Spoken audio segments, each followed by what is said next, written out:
నమస్తే అందరికీ, welcome to భాగ్య వంటిల్లు. ఈరోజు క్లస్టర్ బీన్స్ కర్రీ ఎలా చేయాలో చూసుకుందామండి. ఇది చాలా సింపుల్గా ఉంటుంది.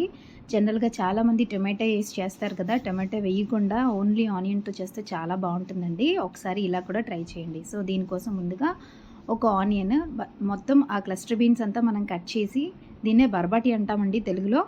సో దీన్ని బాగా కట్ చేసే కన్నా మనం ఇలా తొక్కలా ఒలిస్తే మొత్తం దాని పీచ్ అంతా వచ్చేస్తుంది. సో అలా మీరు కట్ చేసుకుని చక్కగా వాష్ చేసుకుని పక్కన పెట్టుకొని, అలాగే ఒక ఉల్లిపాయ, 2-3 పచ్చిమిరపకాయలు మీ కారానికి తగ్గట్టు తీసుకోండి. అలాగే ఆనియన్ని చిన్న ముక్కలుగా కట్ చేసి కళాయిలో ఆయిల్ వేసి వేడయ్యాక కొద్దిగా జీలకర్ర, ఆనియన్, అలాగే ముందుగా కట్ చేసుకున్న పచ్చిమిరపకాయ, కొద్దిగా కరివేపాకు వేసి కొద్దిగా ఫ్రై చేసుకోవాలండి. మరీ డీప్ ఫ్రై చేయనక్కర్లేదు. కొద్దిగా మనకి ట్రాన్స్పరెంట్ అయిన తర్వాత ఆనియన్ మనం ముందుగా చిక్కుకున్న బర్బాటిని ఇక్కడ యాడ్ చేసుకుని కొద్దిగా సాల్ట్ వేసి మూత పెట్టి మగ్గించుకోవాలండి. ఇది స్టీమ్లో ఫస్ట్ కుక్ చేసుకోవాలి, డైరెక్ట్గా వాటర్ పోయకండి.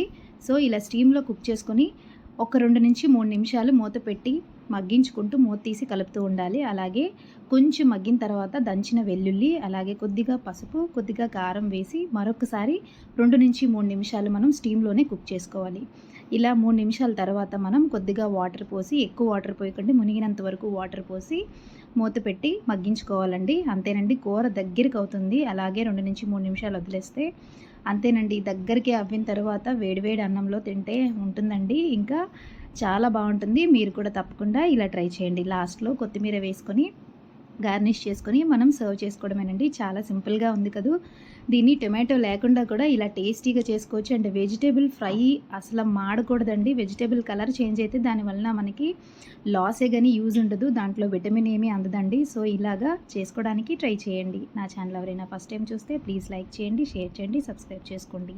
మరిన్ని వంటల కోసం నాకు కామెంట్ పెట్టండి. Thank you all.